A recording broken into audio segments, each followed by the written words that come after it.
Hey, APUSHers, welcome to the Chapter 13 recorded lecture. Ms. Klein here. This will also be our first week back in e-learning, so we are obviously going to miss you guys in class terribly, but at least we can still be together on Zoom this week, where we're going to be covering Chapter 13. So, Chapter 13, The Impending Crisis, is going to be covering westward expansion, which before the Civil War, westward expansion is going to have a huge impact on the balance of slave and free states that we talked about back with the Missouri Compromise.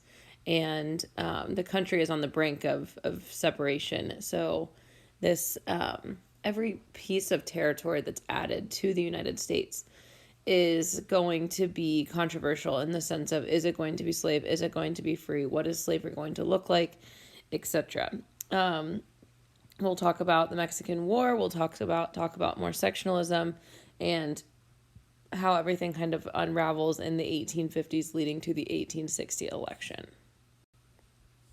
So first off, we have a super important painting for the time period. This is called American Progress by John Gast. And there's a lot of important things you can see here being highlighted. So manifest destiny is the God-given right to move westward.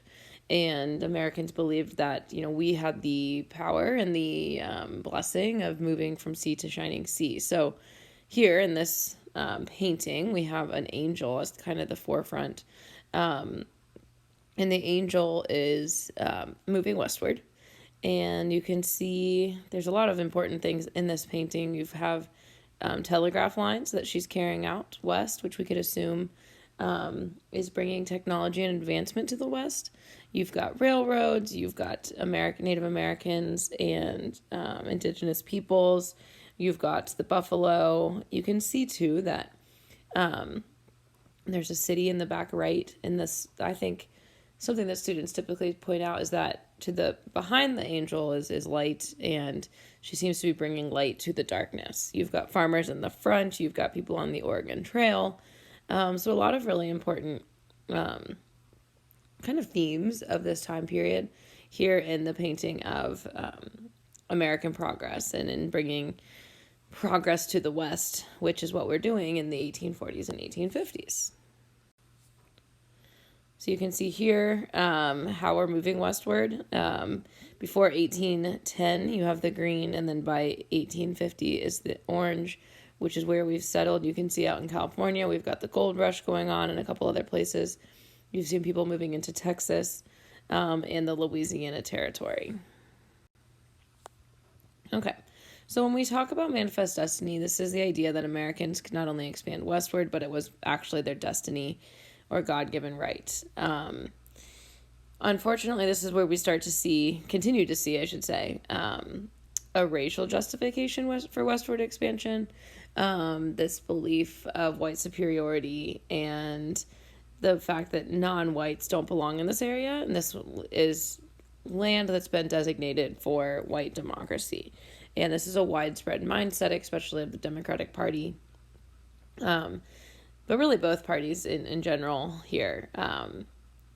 Some people had different ideas on how much of the land belonged to the United States, but it was a general, overarching belief that all Americans had the right to that land out in the West.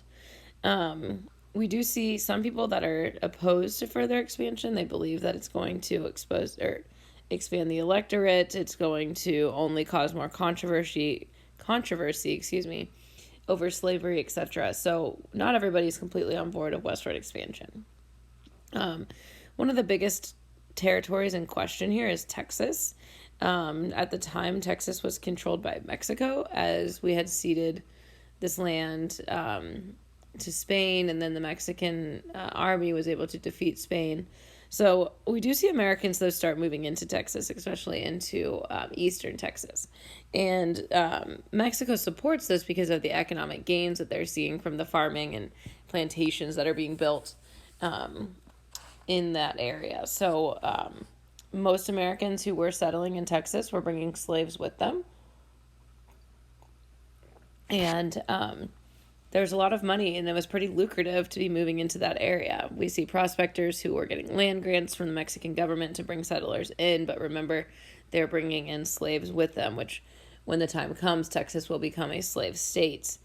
Stephen Austin is the first to settle, the first American settlement in Texas, which today Austin is the state capital of Texas. So as tensions are growing, we're going to see a couple of different incidences occurring in these areas. So there's tensions between the United States and Mexico over the territory of Texas. Americans wanted to legalize slavery, and Mexico had made slavery illegal years ago. So even a dictator, which you seem, a dictator, they must be evil, but they, Antonio Lopez de Santa Anna, he did not believe in the institution of slavery, and he wanted, for it to be not used in his territory. So Americans wanted their independence from Mexico in the Texas area, and they're going to fight for such independence. So we know, as famously, the Americans are going to lose at the Alamo and Goliad, but they end up winning at San Jacinto, where Sam Houston leads the Americans to victory. And in 1836, we create the Republic of Texas, which is its own sovereign state. It's not it's not a state in the United States at this point. It is its own sovereign entity in 1836. Many people oppose the annexation of Texas. It's a huge slave state, would give the South way more power in Congress with representation. Europeans wanted Texas to remain a republic, to take power away from the United States. This would be another somewhere who's trading and is weakening the United States as a nation nearby. President Tyler and John C. Calhoun did attempt to annex Texas, but they just couldn't get it because of the anti-slavery proponents. So 1836 marks the Republic of Texas. All right, as we look further west, we have to always look at Oregon and what territories are included in the Oregon Territory, who's going to control them, etc. So we had a joint occupation with Great Britain for a long time. And, of course, as we have a continuity here, there's also conflict between the settlers and the Indians and natives who are living there. So we have the Cayuse natives who were continuing to attack white settlers, and things were going to change. So we have all sorts of new waves of people moving into Oregon Territory in huge, large groups, friends and families and caravans. Some of the different reasons why these pull factors that are not surprising at all. We have the California Gold Rush of 1849. We have all of these new fertile lands which kind of goes against what Zebulon Pike and Stephen Long had said, that this land is inhabitable. As a matter of fact, it's going to be rich in resources. We've got new opportunities. We're going to see a lot of mining going on, religious missionaries moving out west. We're going to see people building up new cities. And because this was an expensive trip, we do see people with a lot of money making this journey into the Oregon Territory. So life on the trail, you can see here, we have some different pictures from the infamous computer game of Oregon Trail. You guys are probably too young, but Mr. Blay and myself used to play this game, elementary and before. I can't only speak for myself here. So the Oregon Trail was a popular game where it was a very difficult journey to move west. So this began in Independence, Missouri, and went to either Oregon, California, or New Mexico, depending on which route you were taking. It would take from anywhere from 5 to 6 months, which would be, that's half a year. They typically would travel from May to November because that's when you're going to have the best weather. You're not going to run into the big snowstorms. It was horribly harsh terrain. Death rates were a little bit higher than the average Americans, but the biggest thing is that sometimes there were these little epidemics that would break out with like cholera and disease. Natives did oftentimes help the settlers. It's important to know that they were helpful to the settlers. And then life on the trail, gender roles were clearly defined. The men were the hunters, the gatherers. The women were going to be cooking and cleaning and taking care of the children and kind of, doing those traditional female roles, especially because these are, more middle-class families that lived in that expectation and lifestyle. It was a communal experience. Everyone had to share and they were all in it together. So life on the trail was quite interesting. So you can see here the different routes: New Mexico, California, Oregon, etc. Okay, so we have Henry Clay is going to be running for president again. We're kind of back to the political thing here. The election of 1844 is between Henry Clay, who's a Whig. Remember, the Whigs formed simply in opposition to Andrew Jackson. And then we have James K. Polk. James Polk is going to win for the Democrats. And Polk was an expansionist. He really, really believed in expansion of the United States. He made it very clear that he wanted to annex Texas and the Oregon Territory and add all of that land to the United States. Texas became a state in 1845 under James K. Polk, almost immediately. And, as that happens, we are going to be continuously just, subjugating those people of color and indigenous peoples and natives in this land. We also have the compromise over Oregon with Great Britain. That's the 49th parallel if you see on the top of this northern border of the United States. The United States wanted to say 54-40 or fight, so increase the amount of territory in the northwest. But we end up compromising and coming up with the 1846 49th parallel, which is the northern border that we know today with Canada in British Columbia. You can see there is where they proposed it up in the northern border here. But this is where we know this today, right there. So that's our northern border. Okay, so as we move on, we have to also talk about the boundaries in Texas. So Texans believe that their territory expanded west to present-day New Mexico. And the Mexican government refused this offer, and they started to mobilize troops on the border. Now, remember, Polk is a pro-expansionist and wants more and more land. So the New Mexico border is the area an area that has Americans, Spanish, and Indians. So American interest in California, we have some natives, about 7,000 Mexicans and Americans that were all living there first. So remember, Polk wanted New Mexico and California, and we're about to go to war over this. He was an expansionist, but not all Americans were for this war or this expansion. Okay, so here we go. The Mexican War, 1846 to 1848, a short conflict, but an impactful conflict. Okay, so when talking about the Mexican War, we did have a first attempt at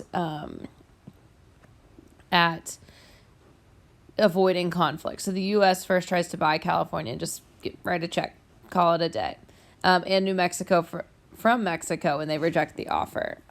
When they reject that offer, we immediately send troops under Commander Zachary Taylor. So, as I was mentioning before, there were a lot of people who were in opposition to war. The Whigs were very in opposition, especially in the sense that, adding this territory, again, as we had talked about, adding this territory is going to add the question of more slavery.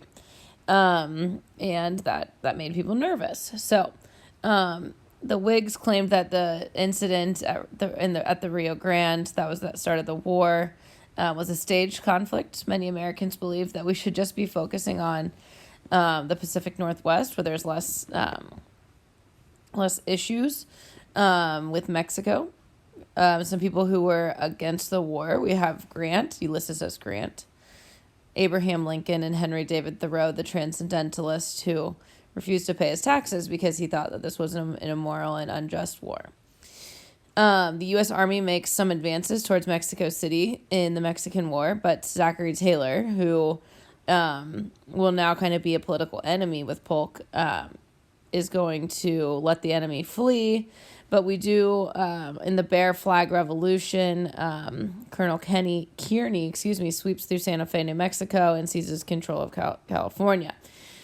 Winfield Scott, if you can see over on the side, leads the American troops into Mexico and defeats the Mexican army in a fairly quick conflict. The Treaty of Guadalupe Hidalgo is going to end the war. The U.S. gets New Mexico and California and border with Mexico at the Rio Grande, which is where the war actually started. And in exchange, we're going to give Mexico $15 million, which is truly close to nothing. So you can see here the different battles of the Mexican War that took place. Winfield Scott, Taylor, Doniphan, Sloat, Kearney were some of the main generals in the war. And the U.S. is going to be victorious almost completely besides at San Diego. So now we have all of this area that's been added to the United States. By 1853, we've added pretty much all of the area north of the Rio Grande. And then we do eventually add the Gadsden Purchase as well.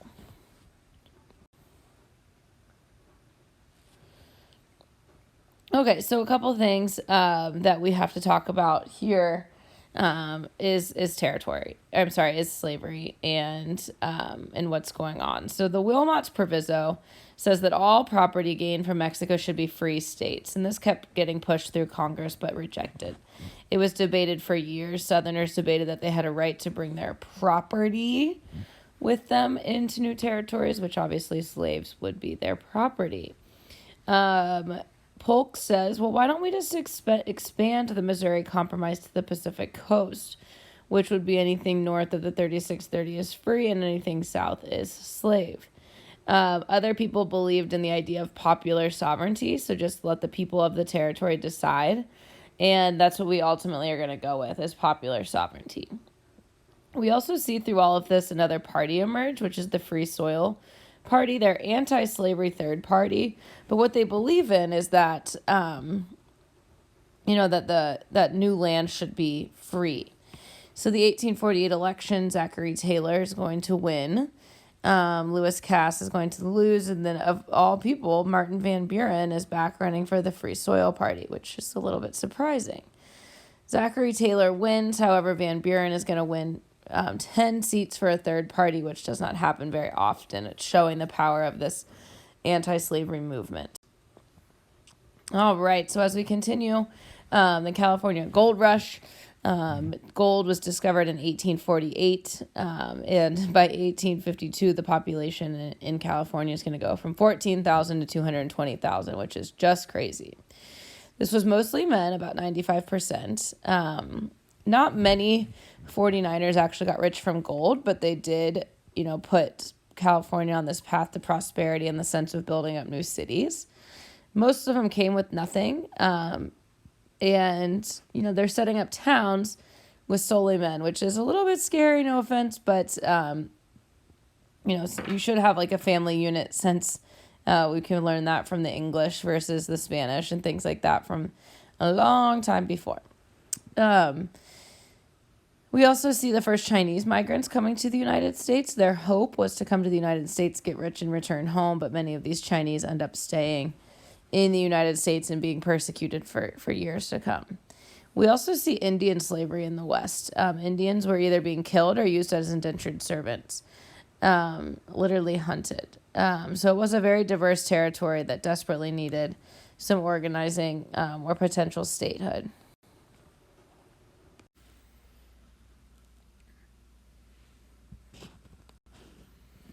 Okay, so some of the issues that are going to be facing Taylor as he takes on the presidency is that as long as new lands remain territories, the federal government had to answer the slavery question. So is slavery going to move into the territories or isn't it?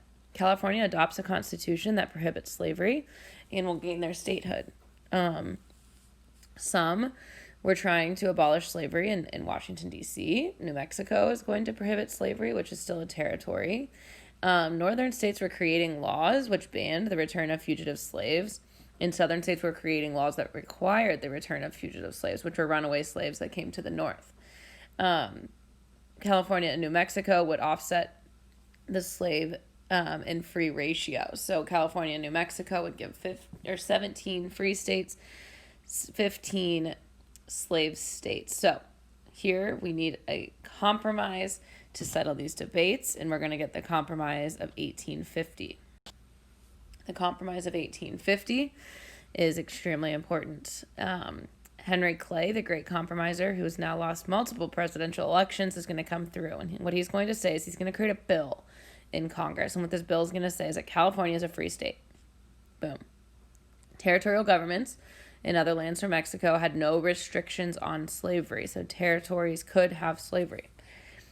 We would abolish slavery in D.C., and we would have a stricter fugitive slave law in the North.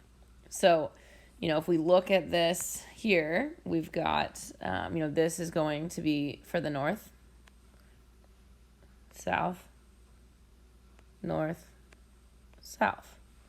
Well, the problem is that this one bill is going to be rejected because, there's two parts of this that the North is going to favor and two parts that the North is going to reject and vice versa.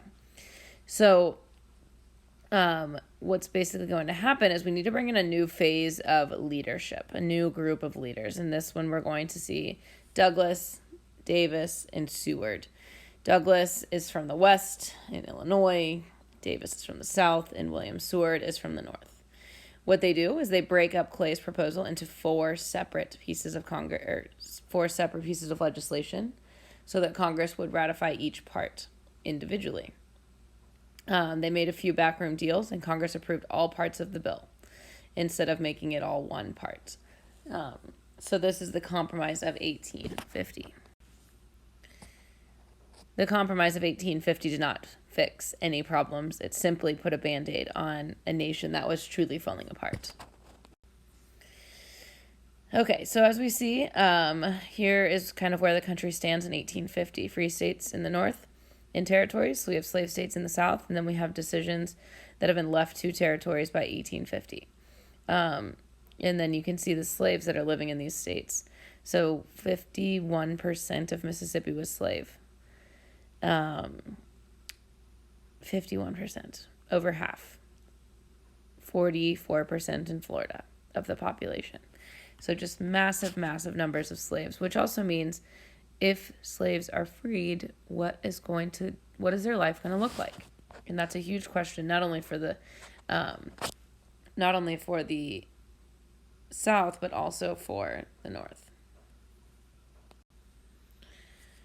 Okay, so we have another election. This election is going to bring us Franklin Pierce, who we don't usually talk about. He just was trying to avoid the issue of slavery altogether, which at this time is very funny and laughable.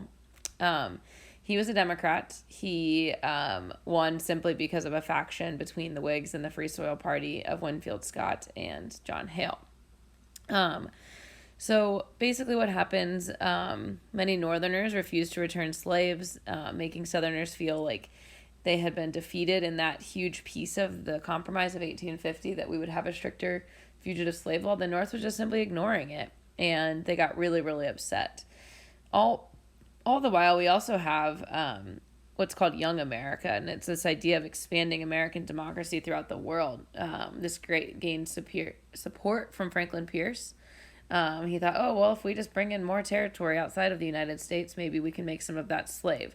So an example of this is the Ostend Manifesto, which basically was a suggestion to bring Cuba in as a slave state, which would obviously upset Northerners and appease Southerners. But this does not come to none of this comes to fruition, obviously. Okay, so as we look at the crisis of the 1850s, we're going to see, different things taking place. There's a dispute over the railroad. Where is our new railroad going to be built? And, if it's going to be built in the North, it's going to be favorable to the Northern business. If it's going to be built in the South, it's going to be favorable to Southern business. And there's dispute over this. left and right. Then we have the Gadsden Purchase, which is going to add that land at the very bottom of the Mexican territory. And then a lot of problems are going to come with the Kansas-Nebraska Act. This act is going to carve out Kansas and Nebraska. And basically what happens here is it's going to repeal the Missouri Compromise, as we would see slave states north of the 3630 line. The Whigs, as a result of the Kansas-Nebraska Act, are all going to all but disappear. Northern Democrats divide, and it's going to lead to the birth of the Republican Party in the mid-1850s. All in opposition to Stephen Douglas, the repeal of the Missouri Compromise, and the Kansas-Nebraska Act, we're going to see the birth of the Republican Party. So what's going to happen in Kansas is basically that we're going to be looking at what we call popular sovereignty. So as the territory of Kansas is left to the voters, we're going to see pro-slavery and free staters flee to Kansas to vote. The pro-slavery people dominate the vote, but free staters form this huge opposition almost immediately. President Pierce is going to back the pro-slavery voters, which is going to be very controversial and detrimental to his legacy. And John Brown is going to come onto the scene. John Brown was an abolitionist, a very extreme abolitionist. He is going to, at the Potawatomi Massacre, he is going to kill 5 pro-slavery settlers and mutilate their bodies and basically just dismember them and put them out into public display to show, just what extent the abolitionists would go to avoid power towards the pro-slavery people. And this is going to lead to legitimate guerrilla warfare throughout the territory. We also have the Preston Brooks and Charles Sumner incident that occurs. This was the cult of honor fight in Congress on the Senate floor between Preston and Brooks. That is just showing how high tensions are, that people are actually beating each other to a pulp on the floor of Congress. Okay, so as we move closer to the war breaking out, the country is splitting on the basis of many things: economics, political ideologies, westward expansion, and industrialization. The free soil ideology is going to take hold. It's a belief that slavery is dangerous, not for what it does to slaves, but what it does for whites. It's taking away the opportunity of free labor and owning property. And there's this idea of slave power conspiracy. Northerners believed that slavery needed to be ended, as Southerners were trying to stop the progress of the North by spreading slavery around the country. So it was not so much about the morality of slavery, but about weakening the Northern economy. So the pro-slavery argument, there was an argument from the South that said that slavery was a positive good for both the slaves and the whites. They said that slavery in the South was better than the industrial North. The cotton industry was expanding in the Deep South, which is going to make money for both the North and the South, as well as the West. Slavery was the best way for slaves to live amongst whites, in their opinions, in the pro-slavery argument. And slavery was the basis for Southern life and culture, and it could not be taken away, was his belief. Whites claimed slaves were inferior, and that this just made sense. That was because of their biological makeup. So this was the argument to keep slavery. In the election of 1856, we're now 4 years out. We're going to see Pierce not even run for re-election. James Buchanan is going to win. Buchanan was old and timid in a time of need, and it just did not fit what we needed. Northern Democrats are going to align with Republicans here, and we're getting one step closer to the war. So one of the most important Supreme Court cases in the history of America is Dred Scott versus Sanford, because this was what truly kind of led to major changes in the belief of slavery. What this case ruled is that slaves are property, not citizens. Therefore, slaves can be taken anywhere in the United States, which means that all states and territories are slave. the Supreme Court decided that all parts of the United States would be free to slavery, as property can be moved anywhere. It also deemed the Missouri Compromise illegal. The federal government cannot ban slavery in the territories. And this was just a horrible, horrible decision. For the North, it was a deal breaker that the Supreme Court, the federal government, has now cited under the Roger B. Taney that slavery is legal throughout the country. The Lecompton Constitution was rejected. Kansas is finally admitted to the Union in 1861 as a free state after the secession of the southern states. So Lincoln is finally going to emerge in a time of need. There was the Lincoln-Douglas debates. These were for the Senate seat of Illinois. Lincoln and Douglas both are going to become very, very popular. They do public debates, as we know. We've learned in the 2020 election that debates can definitely rope in the public. Lincoln spoke out against the moral issues of slavery, where Douglas supported the suppression of slavery.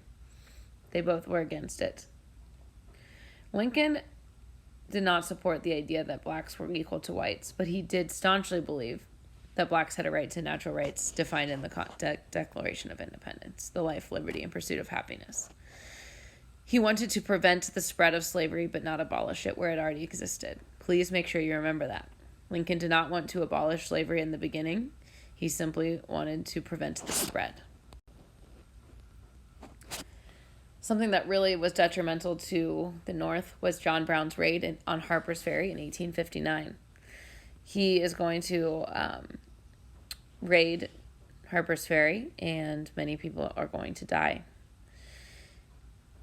It gained direct support from the Republican Party, making the South truly fear for their safety.